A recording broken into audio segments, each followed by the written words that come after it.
She has been a high fashion Ford model in New York and Paris, a cult classic actress, an award-winning writer, and a cancer survivor. And somewhere in the middle of all of that, she found her truest calling, making people laugh, which also happens to be one of my most favorite things to do. So I cannot wait to talk to this woman. I am Lynn Hoffman, and welcome to Comedy Save Me, the podcast where we discuss the healing powers of laughter and comedy. And today, our guest has lived about, I'd say, 5 lives in one. She's turned every twist, every setback, every messy, beautiful chapter into comedy gold.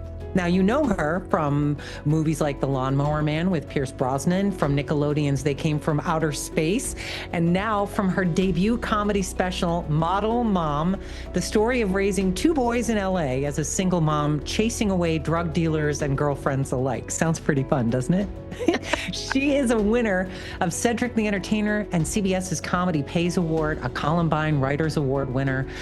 And she also headlines shows from Louisiana to Vegas, all the way up to Alaska and back again. She's a busy lady. The one and only Rosalee Mayeux, right here, coming up next on Comedy Save Me. Don't go anywhere. And maybe you might want to bring a box of tissues, because she already got me crying, and we haven't even started the show yet. Welcome to Comedy Save Me, Rosalee. It's so great to have you here. Now, you have had one of the most eclectic careers I think I've ever come across in a long time, and I love it. I wanted to do everything too, just saying. Ford model, actress, Tarantino's commercial division, stand-up comedian. I could go on. When you look back on your life, does it feel like one continuous thread, or does it feel like you've lived several different lives? Each time something dramatic happens and a door closes, you can either give up at that point and go, well, that was a good run. I've had a good run. Partially maybe because I'm ADD-ish, like the next thing would pop up, the next shiny object, and I would just go there. So, oh, look, a squirrel. Exactly. Squirrel. The boys used to say, we're going to wreck the car if you keep looking at roofs, Mom. Oh. I would go, oh, look at that roof. Look, there's tile in California. Look at that. And they would just go, we're not safe. We're not safe. Will you take us back to the modeling days in New York and Paris? I find that just so fascinating. What was that world like as a young woman taking on those iconic cities? And what did it teach you that you still carry with you today? I mean, that had to be so scary, but also so exciting at the same time. No, you're dumb. You're dumb. You have no idea what's happening. You show up in red plastic cowboy boots and a puffer coat and you think, oh, good. And people would say, you're not safe on the street, honey. You should go home. But you don't, it doesn't land anywhere on you. You're just young and experiencing life and looking at tall buildings and go like, oh, wind tunnels. And it's... Oh my gosh. Yeah. That's like me moving to New York. I felt the same way. They're like, listen, look straight ahead or people are going to take your wallet. Yes. You have to, I learned how to walk tough in New York. Yep. Yeah, you look really us tough. Girls had to do that. I'm glad to hear you say that. It's true. Ladies out there, keep your wallet inside your jacket and walk like you're crazier than they are. That's the way to do it. If ever you're getting harassed by anybody, you just amp up your crazy. If you're crazier than them, they will want to run away from you if you show them just how crazy you can be. They're chickens. They're chickens. Bullies are chickens. So. That's good advice, by the way. But true, I will say I had a very similar experience, so I can relate to that. You're just so bright-eyed and bushy-tailed, and you're so excited. I went to college when I moved to LA when I was 18 to go to school. My aunt lived there, so I had the last name thing going. We could go to school really inexpensive. Yes. And I remember sitting outside the first night at the pool thinking, this is amazing. I'm living with my aunt. She has a pool. I'm outside. And then I get a tap on the shoulder at like dusk.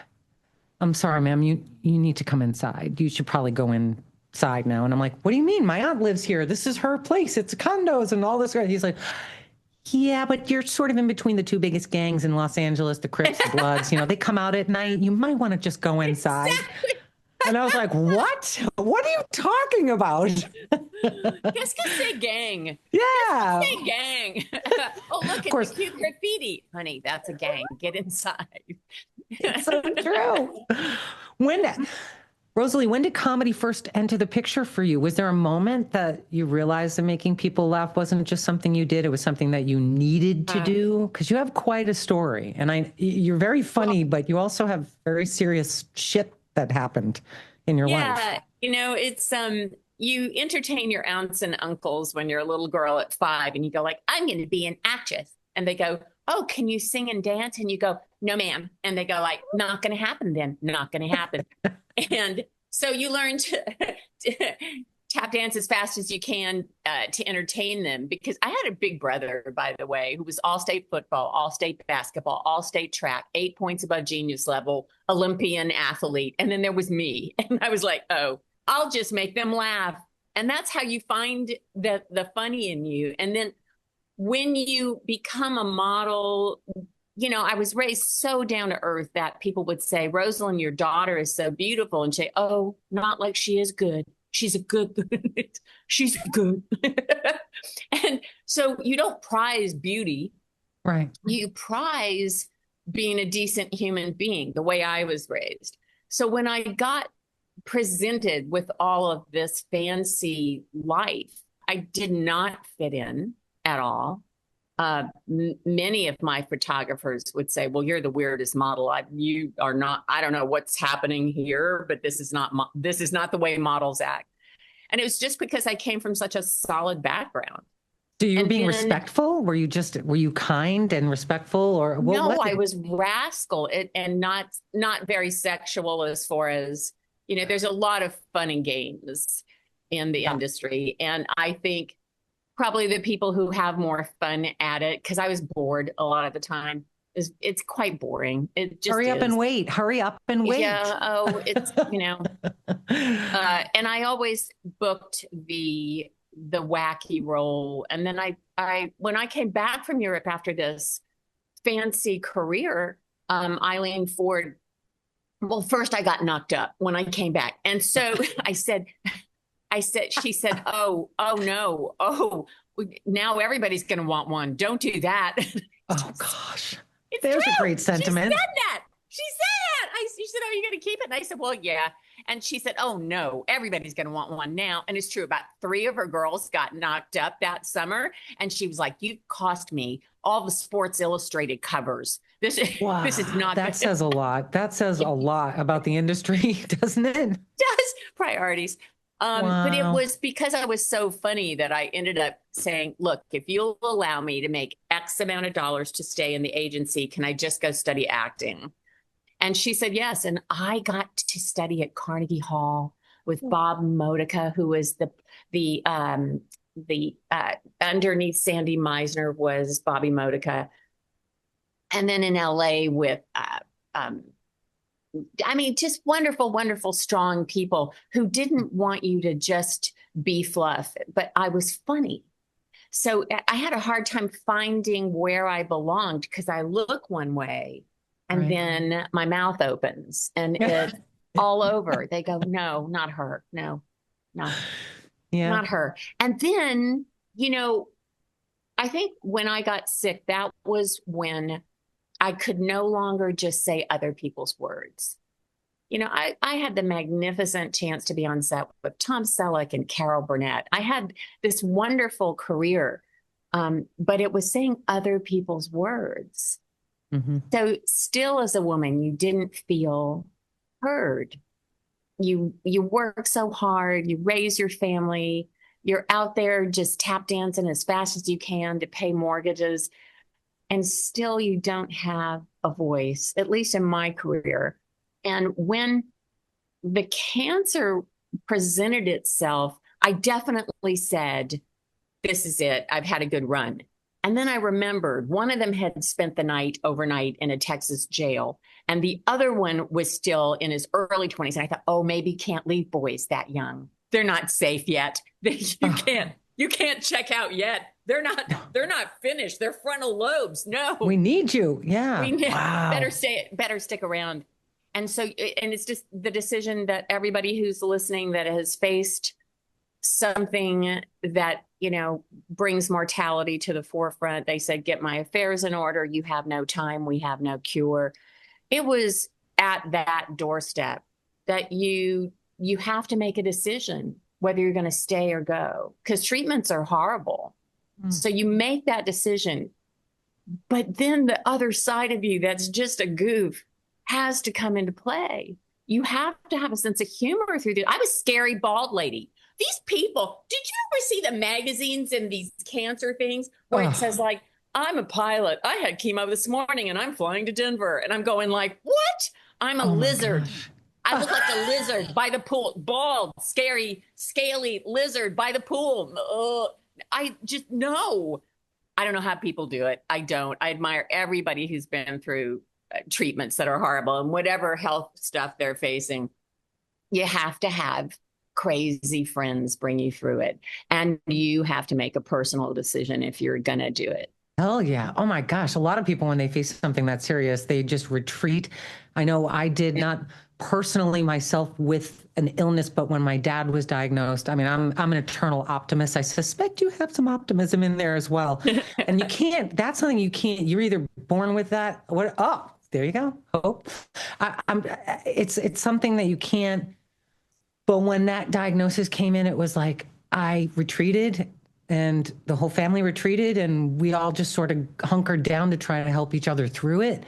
And, when I look back on it, I feel like maybe if I'd handled things a little differently, it would have been a little bit better just in that comedy way and that the way that I am normally. But I'm just, learning through your experience. And when I read about it, it was just, you went in the entire opposite direction and you went straight towards the stage, towards an audience, which is really unbelievable. What gave you the courage to do that after such a devastating diagnosis and with your entire career already on the upswing?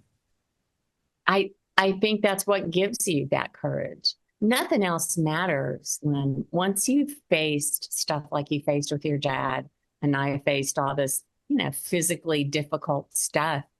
Nobody can scare me anymore. I'm not afraid as a human. I'm too old. You're not afraid of the Crips and the Bloods? I am. You're so cute. They helped me find my dog. No, I love them. No, good people. Good people. Good. I couldn't help myself. I'm sorry. You're spilling your guts to me, and I can't help it. You're perfect. Catchy. It's catchy. I had a dog that got picked up by somebody. And so I went and put posters and I walked it into the gang places because it's like they would know. Yeah. They were holding them ransom. I was hoping that's all it was. Oh I was God. ready with my money. Give me my dog. It didn't happen. I'm sorry. I know. That was rough. That's awful. I think I On took top that of everything than else. my breakup. What? Say that again? I said I took it, losing her harder than my breakup. Oh my gosh. Yeah, your dog, man. That's who you sleep with now. Got to get right. A dog. Well, they don't talk back. They're just hungry. I'd be very afraid. If they would start talking the stuff they would tell on me, it'd be bad. Well, Comedy Save Me is sort of built on the idea that humor can be really a genuine lifeline. How did it save you during the hardest moments of your health battle? Did you rely on it heavily? I did. I had shot a hefty commercial because that was my career. I shot over 300 commercials, every bit of the people I shot commercials with became my friends. It's a large group of people who can magically sell. It's my dad's fault because he put me on a street corner selling baby chicks when I was 3 at Easter time. Oh my God, that's awesome. It's true. You have to come from the country to get this stuff. But one of my girlfriends from that world of commercials, who's very successful, came to my house and said, oh, no, you're getting up. I couldn't walk, Len. Wow. It knocked me. They didn't know how to cure it, so they just kept throwing everything at me, right? So you're very in a weakened state. And she said, oh, no, you're coming with me. And she took me to an improv group. Ooh. And it wasn't my bag. I improvise in scripts and commercials and stuff under the, the lovely bubble of having a script. Yes. But as an improver, I'm busy writing stories. I'm too much in my head, right? And also, those people went to college. Those people draw from, have you ever noticed in improv? They draw from all of this knowledge. They have to have bigger IQs than a stand-up. I swear, improvers, much bigger IQ than we do. But I was in my kitchen 2:00 in the morning after a set, and my dear friend Jimmy Shin was here. And he said, "You know why you're miserable?" And I said, "Why?" Because I'd like to know too. And he said, "Because you should be doing stand-up, not just improv troupe." And I had never in my life considered that, Lynn. Have you ever considered it? No, I mean, I did improv early on just to, try it out. And I completely agree with you. You have to know a lot about at least something in order to improv. You have to draw. It's hard. Knowledge. Yeah, it's hard. But I did morning radio a lot. So you had to be quick, before you play the song and stuff. But I never thought about doing comedy, although I was so drawn to it. Carol Burnett being one who I'm so jealous you got to work with. Oh, my God. Yes. I wanted to be her. Yes. So yeah, but I want to never track thought her of down it. now and bring her flowers. Hi, remember me from Hawaii? Yeah. You should. You should write her a letter because a friend of mine knows how important she is in my life. And on my birthday last year, an autographed picture showed up, and I was like, "How did you get this?" She's like, "Nowhere. You can't find her." And he said, "I wrote her a letter." And I'm going to write a letter to her and send it to you, if I may, and then you forward it to somebody. Yeah, I'll send it to my friend Scott. He has this way, and he sent her a picture and the Sharpie and the return envelope, so she didn't have to do anything with the stamp and everything, and she did it. So yeah. Oh, amazing, right? Yeah, such an amazing, amazing, amazing talent. I go back 2:00 in the morning and watch her old shows, watch her old performances, watch her instincts. And what she wrote about, what that show wrote about, what her career was, it means so much to me because we're just out there. She was just out there, decades ago, out there, and did it. Amazing, right? My favorite part was when she would crack up. I wanted to marry. My parents were a little concerned with me too because I wanted to marry Harvey Korman and Tim Conway, and I was like 7, And they're like, "Listen, that is not healthy." I said, "But they're so funny." They would cry. They would crack each other up. To marry Harvey Korman. I mean, that needs to be a T-shirt, Lynn. Like something's wrong with our daughter. Like she loves these guys and they could be her grandparents. Yeah. It was pretty funny. Yeah. Sorry.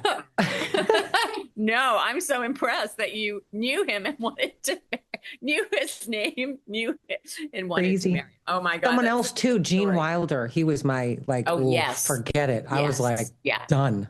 I had posters of him on my wall. Absolutely. Absolutely. Yeah. He was one of my first loves. Absolutely. So you never considered doing comedy and then you end up on stage doing comedy. How did that connect that dot? Friends, number one, put my name in the open mic.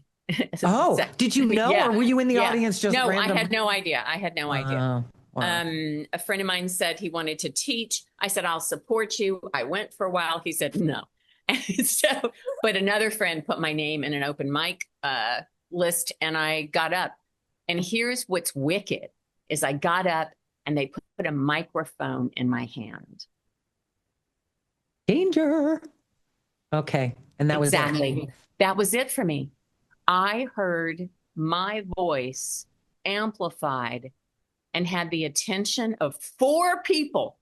And I thought, you're not getting out of here until I make you laugh.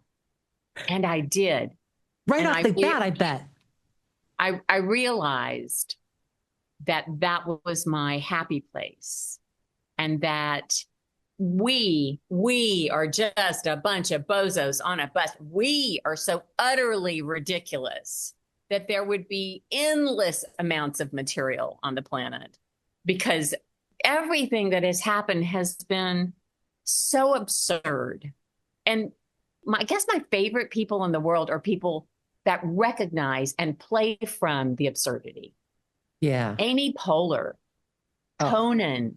I mean, they just play from the absurdity of life and then make a joke on top of that. And they have a way of doing it where they don't even they don't off-put anyone. They walk that line. Yeah. It's so beautiful. It's like everyone can laugh. Yes. It's so great. I felt so guilty. We had a kid get up and he was brand new first night, but he didn't memorize his set. He read from his phone. And the producer wasn't that happy. But the dark side in me, this is what's dangerous, is, all the stuff you're not supposed to say. Yes. All that stuff growing up that you're not allowed to say, especially in the South. You're not. Well, the first thing that came to my mind, he's from Oklahoma. Do we really need another Timothy McVeigh? You can't say that, Rosalee. You're such a bad person. That's where my brain goes. No, but if it's funny, though, really, if it's funny, it's funny. And really, do you feel that people need to learn how to laugh at themselves? Like, do you feel like you're really fully, this is how I feel. I'm just curious. You're not really fully alive unless you can just relentlessly make fun of yourself. I know I don't mean over and over again, but at certain times in your life, you have to be able to laugh at yourself, right? You know what I think, Lynn? What? I'm scared. Laughing at yourself is a sign of mental health. Ooh, that should be a t-shirt. That's amazing. Yeah. So, sometimes I talk to people and they do not agree with me. No. But if we can both laugh at something, I have a cousin that I discovered. I didn't even know him. Turns out he's a huge political person on the other side of what I believe in. And we can still make ridiculous jokes. It's the best. That's the only thing that can tie us together, because I disagree with his whole stance on stuff until we make jokes and we send each other jokes. That's lovely. You know what else is lovely? I caught a little glimpse, a teaser of your, I haven't had a chance to watch it yet, but I'm really looking forward to Model Mom. Oh my gosh. Your little teaser up there I watched last night, because that's about how much time I had before my eyes completely fell shut. But it's about raising two boys in LA. You're a single mom. You're chasing away drug dealers. And it sounds just like when we were growing up, doesn't it? It does. How much and of that is... Mom, they're not drug dealers. They're my friends. They're not dealers. They're friends. Well, for the stage, how much is that embellished and how much of it is just like Tuesday for Rosalee? Oh, I don't know. I mean, it becomes a blur. Raising two boys. I mean, just 2 weeks ago, I got a phone call. Mom, I'm in the ER room in San Francisco. They said I need an emergency appendectomy and they're readying the OR room. But listen, I have to leave. I'm going to go get the dog and take him to the overnight place because I can't leave her alone in the apartment. So I'll be right back. Just wanted to let you know. Oh, what? This is the place where you call a friend. Have you not seen the show? Call a friend. Make a call. What are you doing? He's going to die in a taxi. He's going to die in an Uber. What's happening? So, I mean, they're a never-ending source for me. I told them, I said, I am so sorry, honey. That special. Model Mom is just the first 5 years of me writing comedy. And I needed to record it. And it's also the end of it is actually the award-winning short story that was about the Columbine Award, in which they give awards to people for not killing people. I think they should do more of that. Anyway, they gave me this award. So I recorded those first 5 years of jokes and the story, right? And I told the boys, I'm so sorry. Those first 5 years, the special, it's all going to be about you. I'm so sorry. And they said, oh, Mom, it's okay. If ever we do stand up, it will all be about you. Oh, so, touche. It works both ways, doesn't it?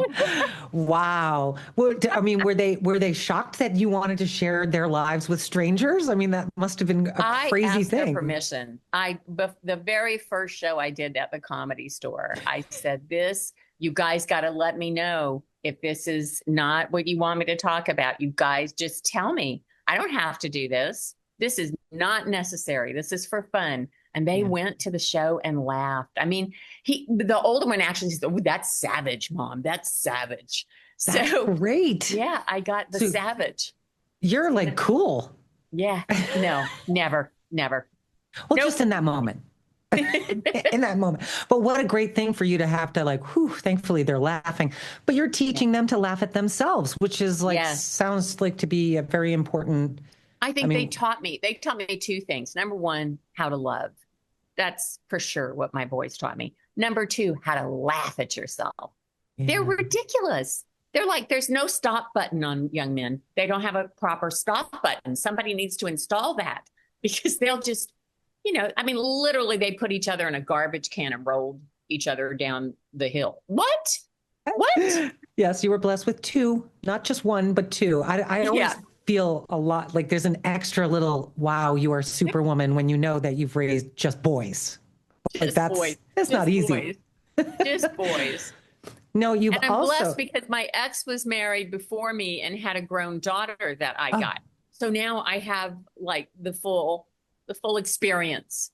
That's great. And help if you need it. Yeah. What? Oh, sorry. When do we get to borrow money from them? Wait. Oh, they told me never. They said that's not happening. No. That's not going to happen. Are you kidding me? You talk about repeating, by the way, the same mistakes in every romantic relationship. Is comedy, would you say, a way of processing that? Or does it just make for better stories, while the pattern continues? And I also want to preface that by saying, I find myself repeating things all the time that I've already learned. And it's like, I wondered if you.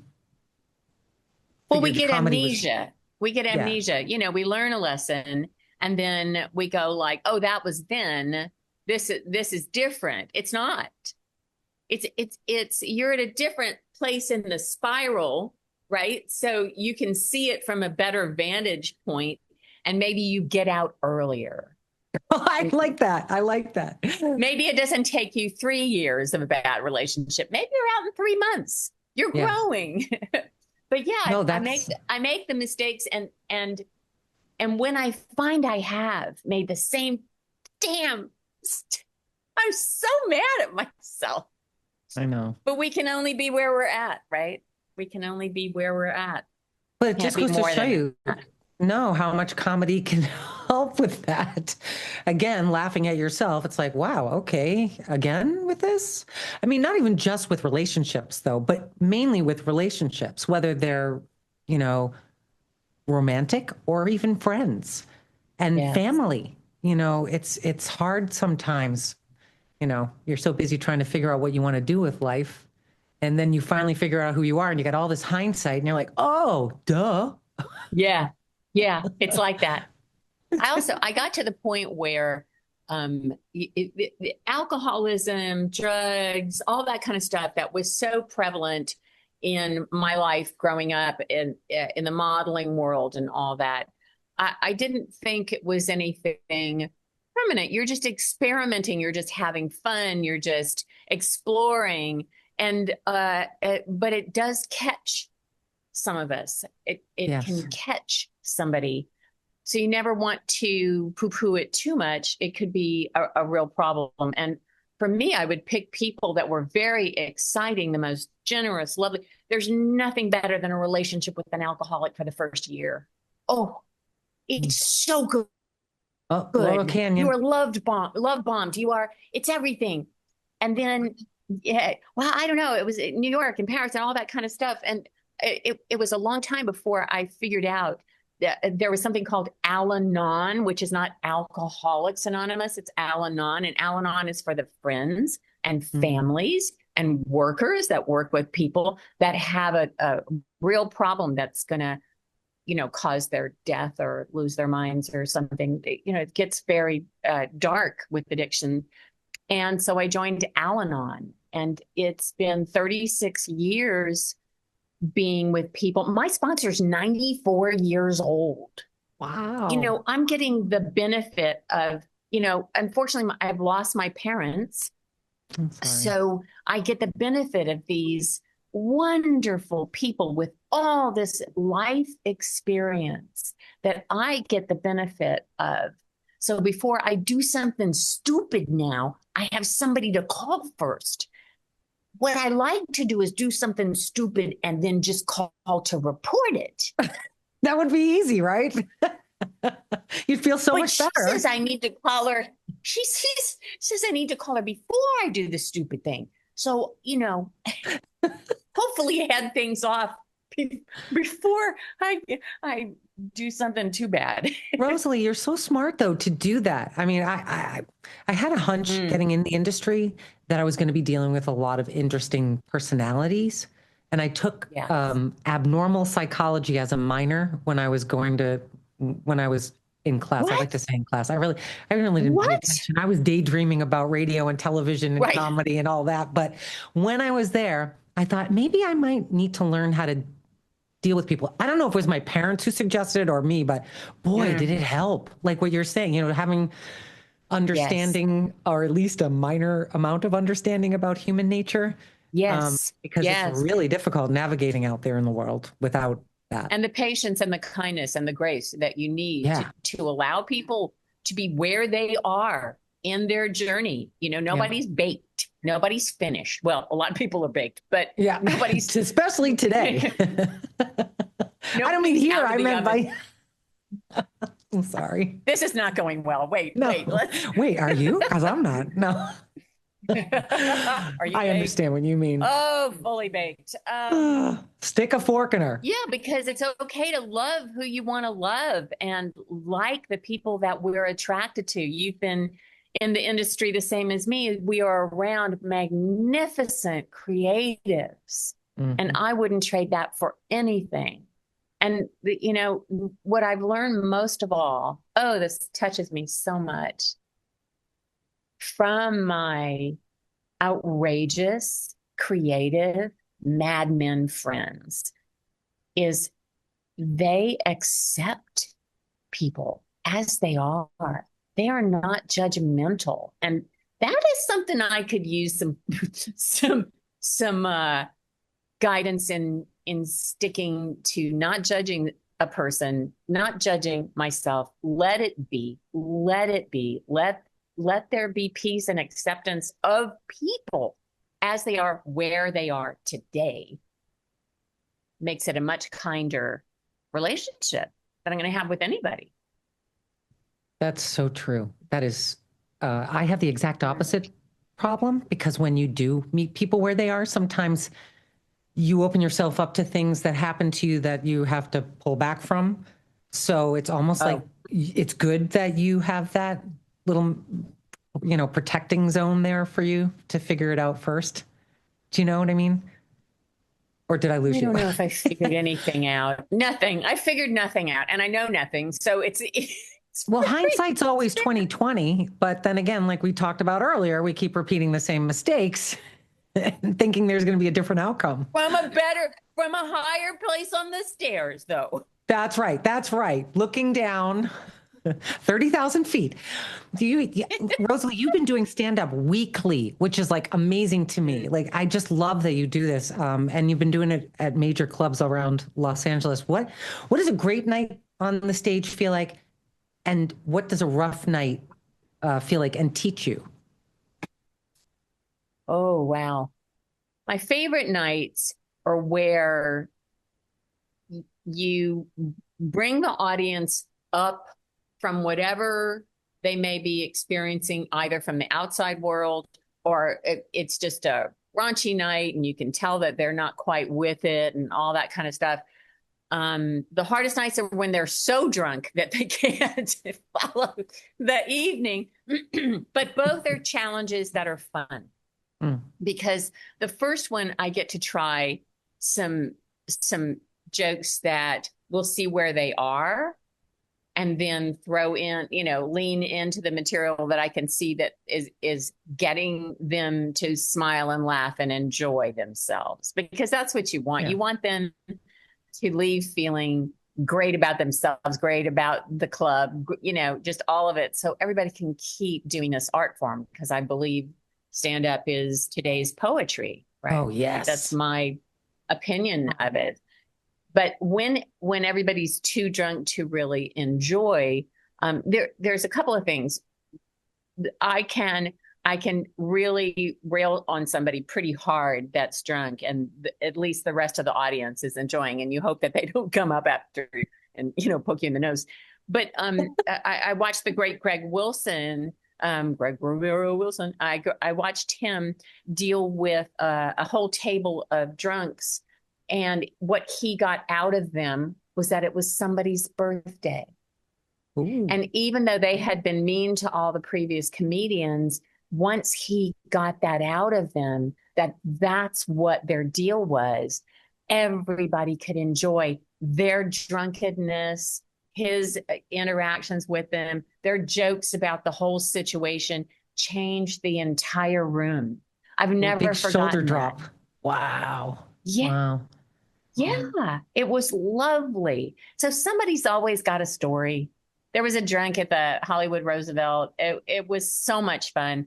He had sat, unbeknownst to any of us, next to one of my best friends who had come out. And my best friend had said, I'm going to sit in the middle where it's darker so that you can't see me and make fun of me, Rosalee. And I said, okay, all right, sit there. And who does she sit next to? The drunk of the night. Uh-oh. So of course I talked to both of them the whole time, and it was a blast. It's on my website. It's the Hollywood Roosevelt, I think 2024. On my website, RosalieMayeux.com, it has a few of my sets, and also the links to the special Model Mom. So nice. And thank you for telling me how to properly pronounce your last name. I thought it was Mayeux, but I had a hunch it was Mayeux. Oh, I'll answer to almost anything. It's fine. Just not late for dinner. Just that was like just make me dinner. Call me late for dinner. I like that one. I used to say to Mom, "What do you want for dinner?" And she said, "Anything I don't have to cook." I think that's beautiful. I was 100% that you're so helpful too to Mom. That's so nice of you. I never cooked dinner for my parents. You've won quite a few awards, and I know you're the type of person probably like not all self-serving and all about that stuff, but I'd like to point it out because it's validation in some aspects. I understand the industry and how all of these awards really come about. I won't discuss it, but ultimately there is a lot of love that goes into it, and it's validation that you're doing what you're supposed to be doing. What did that mean to you? And especially coming from comedy later, I mean, like this wasn't even your lane. You were modeling and acting, and all of a sudden there you are making people laugh. I think at the heart of it, because I believe that comedy is a version of poetry, kind of like from the Beatnik days, and Kurt Vonnegut back in the day, that was called poetry, and I think today we call it stand-up comedy, but it is writing the truth of your experience.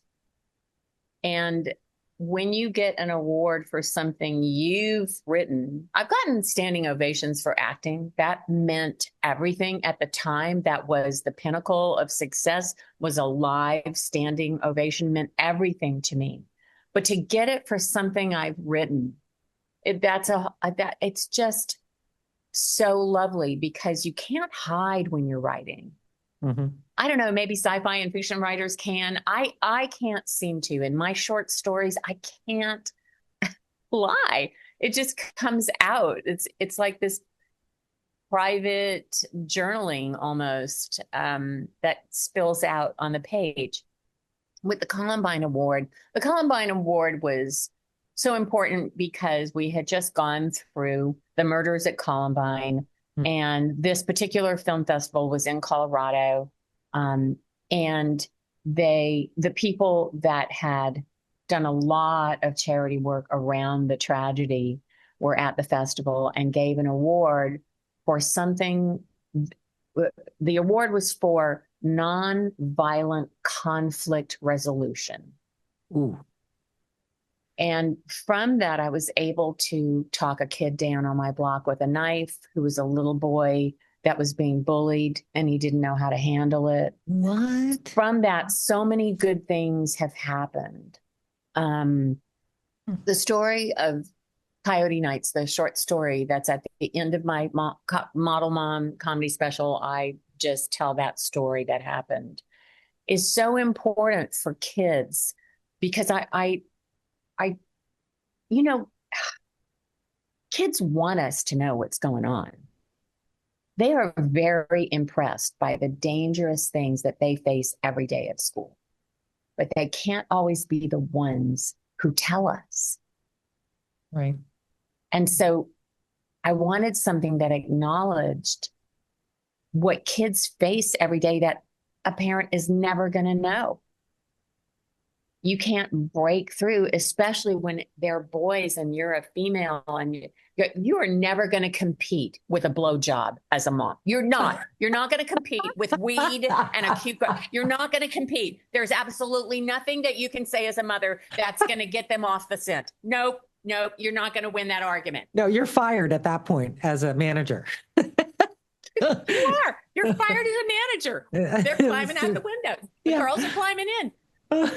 And to be able to, to tell that story meant everything. And then have people laugh, but get the seriousness of it and how brave you have to be as a parent. You have to be so friggin' strong as a parent. I'm a model. Why do I have to be strong? I didn't want to be strong. I thought it was just going to be, I had you have a good life. I don't know.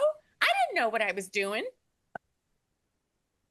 So to get an award for that, I wanted to take it to the boys and go, see, do you see? This is important. Do you see what your mother had to put up with? Do you see this? Oh my God. This is your mother. And so, and then, Cedric the Entertainer did a great thing. He called it Comedy Pays and teamed up with CBS. Or they teamed up with him and they found, I don't know whose original idea it was, but every week he gave out these awards for the best joke. The trick was my joke was 5 minutes long. Ooh, good for you. Sometimes I could tell it 4 minutes. It's a very long joke. The rules to submit to Cedric was that you had to tell a 1 minute joke. And I thought, well, that's impossible. That's impossible. I can't do this. And I'm a lousy editor, let me tell you. And I would take out part of it and I would be down to 3 minutes.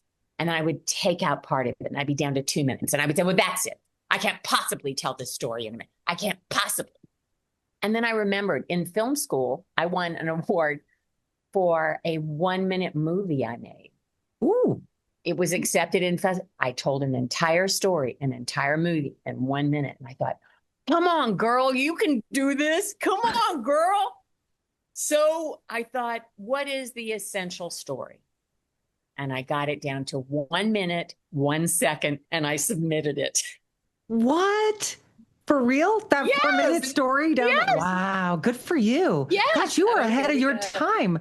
You were ahead of your time because of that 1 minute. That's like the attention span of a flash cube. And that's what most kids have today because social media, you got to be in and out. They have 1 minute biographies that's how now. My brain has always worked that way, and it's always been a problem, Lynn. Oh. This is not a success story. No, you were an unsuspecting, unwitting visionary. That's the only way I could explain it. I'm going to put that T-shirt. Thank you. I'll get 10%. We'll split it. Right, exactly. And speaking of TikTok, you have YouTube, a series on YouTube and a comedy special. And did I miss anything? Some live shows all over the country and around the world.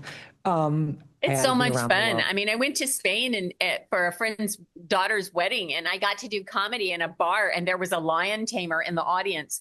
We lead the best life, Lynn. What, you and the lion tamer? No, you and me. You and me. Oh, yes, definitely. Gosh, there's so many directions I could go with you on all of this stuff. I mean, I feel like we could probably go for a few hours. I don't think I finished it. I don't think I answered you. It was more like, how do you think about storytelling and because you're working on all these different platforms. You just talked about whittling down a joke and you won an award, even though you took all of it away and still made it funny in 1 minute. But like, is that different? Do you manage each site differently in terms of what you put on there? Well, what I like about YouTube, and Comedy Dynamics is the distributor for Model Mom. They took clips of my special Ooh. and put it on YouTube and Instagram and Facebook and all that. And I was so grateful they could do it because I am a terrible editor. So I was so grateful they took me on for my first special. It was all through, I got introduced by a brilliant woman named Melanie Vesey, who started her own company called Promotional Rescue. And it's to help numbskulls who are terrible at social media rescue their careers from the botched, posts we tend to make because we think we're being very clever, and she's going like, not professional, Rosalie, not professional. So with all of these people helping me, one of my favorite, there's two things that are my favorite on YouTube that I did before I knew I was going to even stick with this. Comedy Girls Road Trip was, my mom and dad had passed away, and they told me that we were going to have to sell the house. And we had someone interested. You're going to have to come here and close it up. Ooh. And the only thing I wanted that was left, because we had already done that, but the only thing I wanted that was left was Dad's goose. And somebody said, a goose? You're going to go to Louisiana for a goose? And I said, no, it's a cement goose. And he used to talk to it in the backyard. And Mom said, they're going to think you crazy, Lee. Don't do that. Don't stop talking to the goose. So I wanted to go get the goose. And the first female door guy at the Comedy Store was a girl named Jessica Wellington. And I told her I was going to have to drive to Louisiana by myself. And she said, oh, I'll go with you. We can do comedy along the way.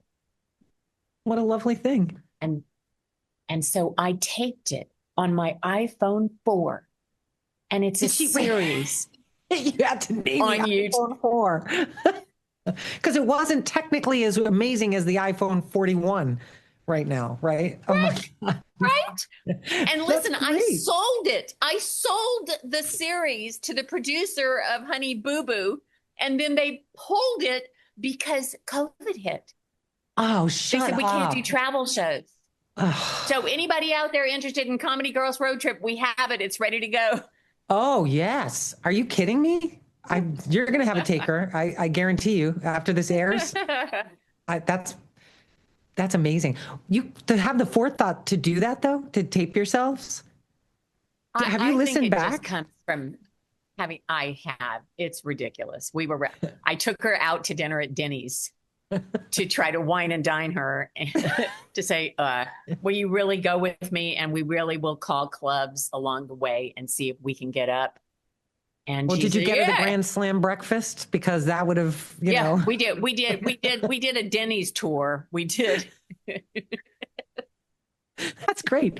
They needed that though at Denny's. You know, they do. They won't let me advertise for them. I don't know why. I'm so interesting. Oh my gosh, you're amazing. You're such a breath of fresh air. I mean, you would never know what you've gone through, but I do feel like kindred spirit in a way, because you just never know with people what they're living, what their lives are. And then when you see somebody like you who's just turning all the lemons into lemonade and pushing forward, it gives me hope and me inspiration, and hopefully everyone listening to keep pushing forward in their life. Because what would you give for advice for an aspiring creative, whether it was comedy or anything creative in their life? What would you say if they were in a situation where life has thrown them a lemon? I'm a firm believer in going to bed. Just go to bed. Just give up. Shut the light out and let it be. Just go to bed. Go to bed. And when you can finally roust yourself, call a friend. That's good advice. And this friend was Melanie Vesey, that promotional rescue person, genius woman. And I said, I can't even get people to come to the clubs. I can't. I don't know what to do. I should quit. It's been 5 years. I should quit. And now it's been 10, right? But that day she said, where's your special? I said, what? She said, where's your special? That's how people will get to know you.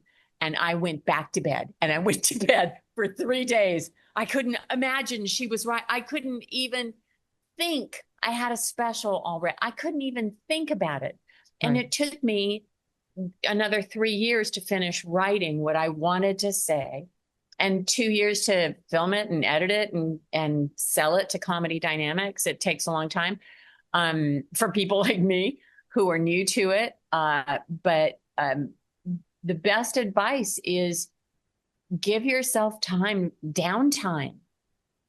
Go to bed, go to the beach, hang out with your friends. Give yourself a break so that your natural talent, your inner silly voice, your great disappointment in humanity, your great sadness over the shape of the earth can bubble up until you can't not talk about it. And then you've got something to say that people will love you for, because we're all feeling it. Great advice, great wisdom from 30,000 feet up. And so important to hear. I would have never thought of taking a break, because you get so inside your head. You're your own worst enemy. You get in the way of your own success, and you hold yourself back because you have too much time to just barrage yourself with all the wrong stuff. So what you're saying is change the channel for a minute, go do something else, get your mind off of all of that, and you will have clarity. That's really good advice. I haven't been to a beach in like 20 years. Maybe that's my problem. Right. Take the time out of the treadmill that people like you, gosh, your whole work ethic is so strong that it seems wrong to go to the beach. If that makes sense. I feel guilty. Yeah. People are scared. They're told, well, if you leave, your job won't be here when you get back. Someone else will get it. Someone's going to be better. And so especially when you work for yourself. You keep hanging on. Eileen Ford told me, don't hang on too long. Don't hang on to something. Let somebody else get your job. Fine. Who cares? You're going to write a movie. You're going to go to the moon, whatever. I love Eileen. You don't need to hang on. Oh, yeah. You don't need to hang on to anything that was a success, that is successful. You don't need to hang on to that, because the only thing you ever have is you. You're still there. They can't take anything away. They can't give you anything. It doesn't. That's not how it works. But I only know that because I'm mentally ill. Aren't we all? I only just a know little that because just a Come little on bit. Because I had that terrible break. It's like I've lived, two distinct parts: the people pleaser, kid, to the adult with an adult soul with soul desires. It's all different now. It's really different. Nobody can hurt you. Nobody can take anything away from you. It's not possible. What an incredible role model you are too, not just for your sons, but for, speaking this right now, because, sometimes people need to hear that. And that's all it is. It's like this light goes off and you're like, oh yeah, I don't remember when it was. I was with a man that I thought I was going to marry, and I was so gung ho about my career. And I remember, I don't know what came over me, but one day I realized, well, if I don't go off and do what I love, I'm going to regret it and make him regret that I didn't. And I put my big girl panties on and I went up to him and I said, I love you, but if I don't do this and give it 110%, I won't be able to be here for I'll always regret it. And I hope you won't hate me forever. And then I realized that day, you can change your life. You can change your life on a dime if you choose to do it and then follow through with it. And that's so scary to everybody, including myself at the time. But you have to do it and then be successful and realize, okay, we can jump off a cliff and we'll land in the water and then we'll float back up and we'll make something else. Yeah. That's what I mean, when you listen to those motivational things from millionaires and how to whatever finances and stuff, they always say you can't keep a millionaire down because a millionaire knows how to make $1 million. Yeah. So you lose $1 million. And I mean, I wish that applied to men. Yeah, well, we can dream. But I do feel But I Sorry. do feel that I wasn't, and it's not a good enough person, but I wasn't grounded enough to be able to maintain who I am in a close relationship. It's at that to maintain it at the same time. And I think also I wasn't so concerned with picking a really good person as I was with becoming a good person myself. And it never occurred to me. I'm not a great conclusion drawer, apparently. I don't, I'm a great observationalist because I can see things and react to them on a stage and in front of a camera. A lens is my favorite relationship. But I don't know how to draw the conclusion. Therefore, this person might not be a good person at this point in his life. And so step away. I didn't have the confidence in myself that you need to be with somebody who's working on themselves. Oh, I don't know English anymore. Okay, whatever. I know exactly what you meant. No, you're right. You're right. That thought is finish that thought because that's amazing. Yeah, right, what you're saying. Somebody who has decided to be a good dude. That's all. The no asshole rule. Yeah. Oh, wait, what's that? I feel a punchline coming. There's a great comedy show, and it says no assholes. That's all we ask. Just no assholes. Don't be an asshole. Just don't be an asshole. Well, there's something very true about that too. And also how they treat themselves is how they're going to, like, if you're in a relationship with someone, if they're not good to themselves too, and, like they're unhealthy or, whatever, that reflects like how, if they don't love themselves, how can they love you? And that was a big lesson too, to learn about people that you're in relationships with. It's like, well, how are we going to go long term if there's this issue here with yourself, and I have no qualms about pointing that out, which kind of gets me in trouble sometimes, but I don't mean currently, but in, throughout my life in relationships. I even pulled it with my dad, rest his soul. Dad, if you don't quit smoking, I'll never talk to you again. How do you expect me to live life if you're gonna die before I can even show you what I can do because you're hooked on these cigarettes and that's it. Never talking to you again. Like, I just throw down the gauntlet. Like, love yourself, and then you'll show me that you love me because you're gonna be here for me when I need you. I don't know, just one of those thoughts. No. Don't take care of themselves. They need to be taking care of me. No, wait. Oh, I got it wrong. Yeah. I'm sorry. Forget about yourself. It's all about me. Okay. Wait, forget about yourself. This is all about me. You need to lose weight so that I don't have to take care of you in your old age. So damn it, do that. It's selfish. I'm selfish, but healthfully selfish. Healthfully is the most important thing. If you don't have health, you have nothing. So everything and all the great advice you just heard from Rosalee, also remember that health is paramount, as you know, very intimately. Go get checked, ladies. Yeah. Go get checked, gentlemen. Hey, I'll tell you a cancer joke. Okay. I've never had anyone say that to me before, but yes, please. Here's one. Okay. Let me see if I can do this. They told me that get my affairs in order. You don't have any time. There's no known cure. There's no known cause for the kind of cancer you have, triple negative breast cancer. I said, oh, that's so negative. They said, triple negative breast cancer.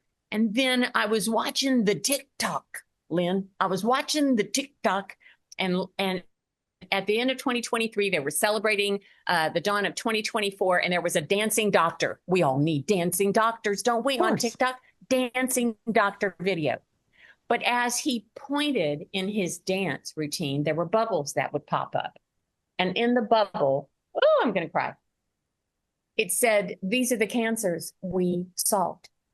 And it did 1, and it did the 2, and the 3, and the 4, and the 5, and it got to mine. And so the next day I called the hospital, all my doctors are at St. John's, and I said, is this true? Was triple negative breast cancer solved this year? And they said, well, we have discovered the protein that caused it. So now we know how to address it. And Oh. I said, well, what is it? And they said, it's the same protein that causes testicular cancer. And I thought, oh, I always knew I had balls.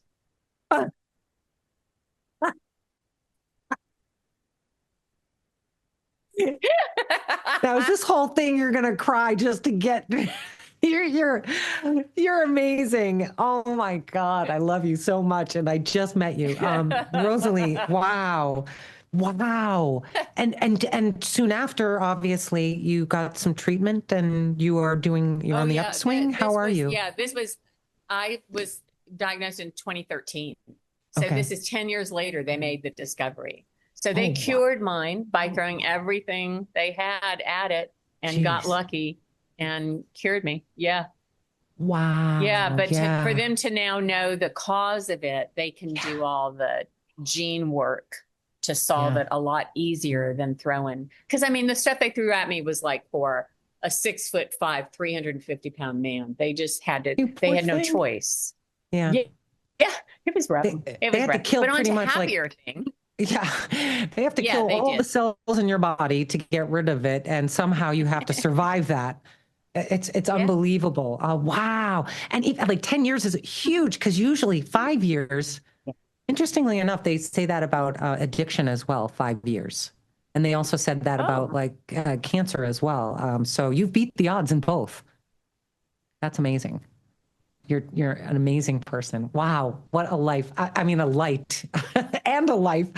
Um, I'm going to end this with. We always end sort of the same way. Well, at least I'm trying to say that now because I'd like to. But here it is. What is the moment, or the memory, or the piece of comedy, or something that you saw or heard, or maybe even you created yourself that reached in your soul and genuinely saved you? I was having a rough night at the Comedy Store.